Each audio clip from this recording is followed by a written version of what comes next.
The number on your screen has a minus sign in front of it.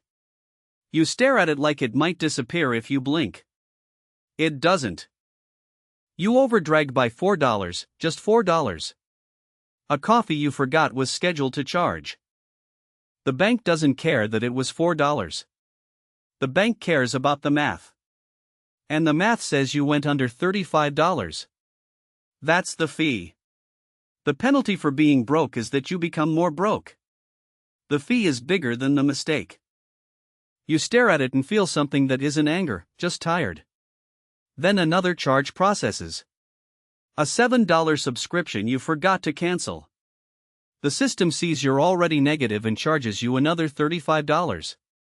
Now you owe $77 to a bank that just took $35 from a $4 mistake. You try to call, the hold music loops 3 times, a voice answers, reads from a script, tells you fees can't be reversed at this time. You asked to speak to a manager. The voice says someone will call back within 48 hours, nobody calls back. The next morning your rent payment fails. The landlord charges a $75 late fee. Your phone bill bounces and adds another $25. The math you couldn't fix at $4 is now $200. You skip lunch on Wednesday, not by choice. You walk past the place you usually eat and keep walking like you weren't going there anyway. Your coworker invites you to grab food after work. You say you already ate, you didn't. Hunger at this level isn't physical, it's silent. It's the kind nobody sees because you've learned to perform full. You walk into the branch on Friday. The teller looks at her screen and her face changes in a way you've seen before. Not anger, not pity, something colder. You watch yourself stop being a person on her screen and start being a flag, a category, a risk score with shoes. You leave without saying what you came to say, because somewhere between the $4 and the unreturned phone call and the unpaid rent, you stopped feeling like a customer. You started feeling like a problem. You're not negative anymore. You pulled the account back. 20 hours of overtime to make $200, stay positive for 1 week. You did it, nobody clapped, nobody noticed. The bank notices, but not in a good way, the maintenance fee hits anyway. $12, sometimes $15, quietly withdrawn. The minimum to avoid it is $1,500. You don't have $1,500. So the fee stays. You are paying a bank to hold the money you barely have. You log in and see it disappear overnight. No warning, no notification. The system doesn't explain. It executes. You apply for a credit card. They offer you a secured one. You have to give them $300 of your own money so they can lend it back and charge you 24% for the privilege. You read the offer twice. They want collateral from you to extend your credit from your own pocket. You don't take it. Which means when your tire blows on a Tuesday morning, you can't put it on plastic. You ride the bus to work 3 hours late. Your manager doesn't fire you.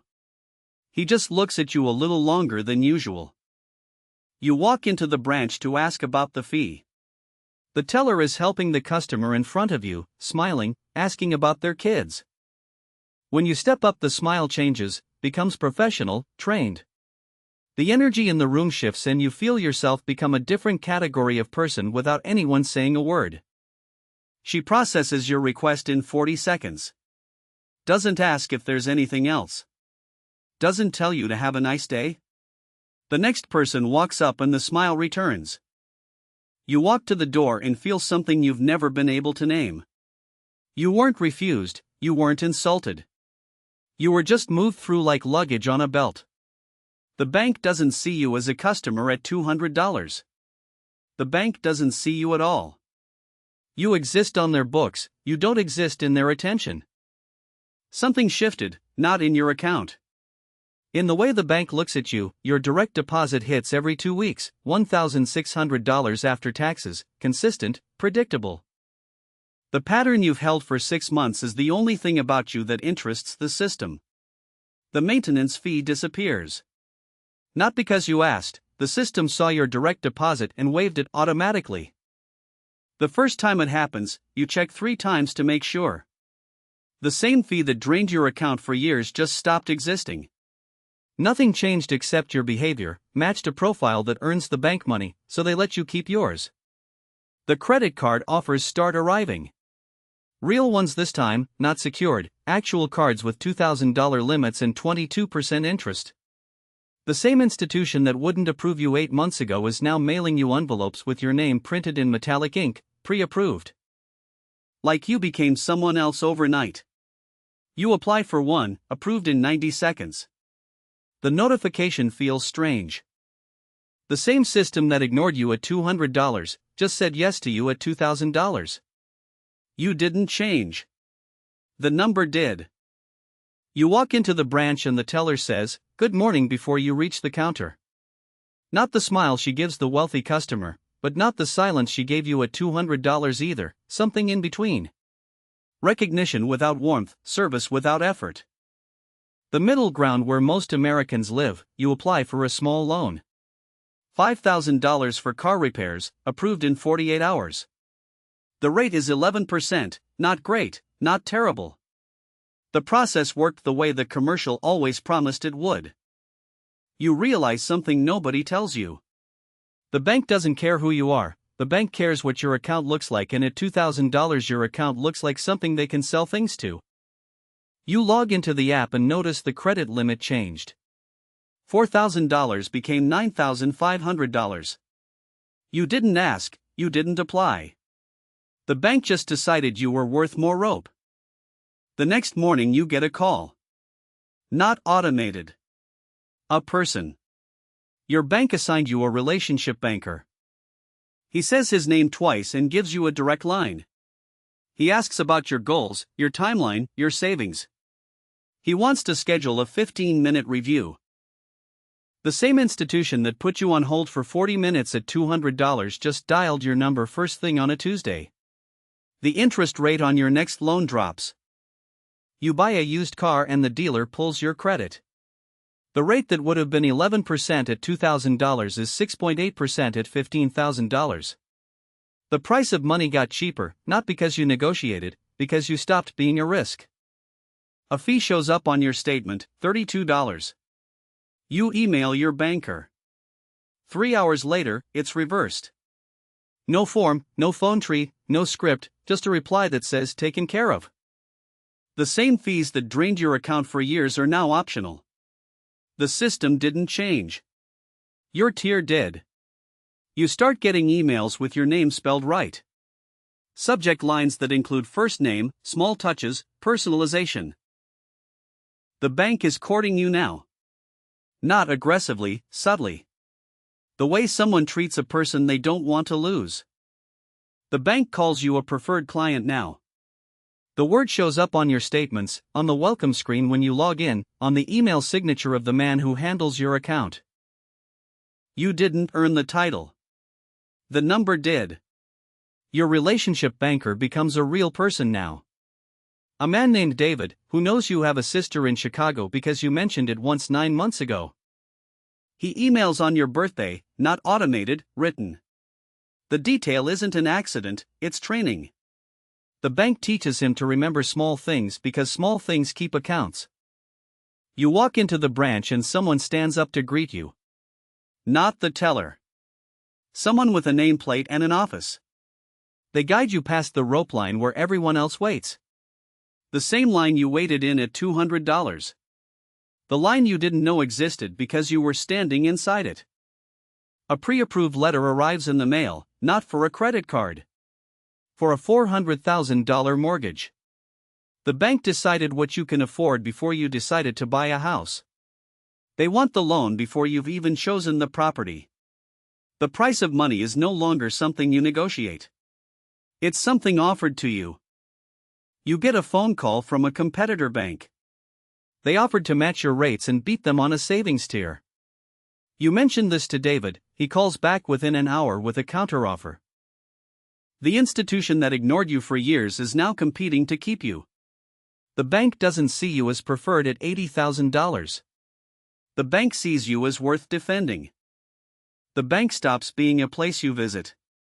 It becomes a service that comes to you. David doesn't email anymore. David calls, and when he calls, he isn't asking how you are. He's asking when you'd like to meet his colleague who handles wealth management. The colleague drives to your office. Not the other way around. He brings printed reports in a leather folder. He asks about your goals, your timeline, your tax structure, your estate plans. The conversation lasts 90 minutes, and at the end, he doesn't try to sell you anything. He just leaves a card and says he'll send a follow-up. The selling already happened. You just didn't notice it. You're not being offered products anymore. You're being consulted. The difference matters. A product is something the bank wants you to buy. A consultation is something the bank wants you to need, and needing them is worth more over time than buying from them once. Private banking. The phrase sounds the same as wealth management, but it isn't. Wealth management is a service. Private banking is a relationship, and relationships don't follow rules. They negotiate them. You don't have a banker anymore. You have a private banker. A title that means something specific inside the institution. He manages fewer than 20 accounts. Yours is one of them. He knows your kids' names. He knows about the foundation you're thinking about starting because you mentioned it over coffee last March. The interest rate on your mortgage isn't published. It's negotiated. The investment minimum on a private deal is waived because the relationship justifies it. The paperwork that takes a regular customer 2 weeks gets handled in 48 hours because someone was told whose account it is. You walk into a branch you've never visited and they know your name before you sign anything. A different banker stands up to introduce himself. The system has flagged you across every location, not because of fame, because of position. You exist in a database that prioritizes you before you ask. You sit in a conference room with no logo on the door. The table is one piece of wood. The deal being discussed is a private investment that won't appear on any prospectus. The room exists because clients like you exist. The room only opens when the relationship justifies it. The bank doesn't follow rules at $5 million. The bank bends them for you. The interest rate on a loan is negotiated in a phone call. The terms of an investment are drafted to your timeline. You don't apply for things at $25 million, things apply for you. Investments are brought to you before they're publicly available. Deals are structured around your participation before you've agreed to participate. You don't have a banker anymore. You have a relationship, and the difference between those two words is the difference between this level and every level below it. Your relationship is a named line item in someone's performance review. Losing you would matter to careers. The institution doesn't compete to keep you. The institution organizes itself around not losing you. 3 people inside the bank exist partially because of your account. They don't know that. You don't either, but the math is real. The deals are bespoke, not a menu, not a brochure, sentences written for one client. The bank doesn't change at every level. The bank reveals what it always was. The deals are bespoke, not a menu, not a brochure, sentences written for one client. Somewhere right now, someone has a minus sign in front of their balance. They overdragged by $4. A coffee they forgot was scheduled to charge. The fee hits within the hour, $35. They stare at the screen. They feel something that isn't anger, just tired. They try to call, the hold music loops, a voice answers, reads from a script, tells them fees can't be reversed at this time. They don't know yet that the system isn't broken. The system is working exactly the way it was built to. The same institution that will one day fly out to ask their opinion on emerging markets is currently charging them for not having enough. You are the same person at every balance. The bank just decides who you are based on what's next to your name. The bank doesn't change at every level. The bank reveals what it always was.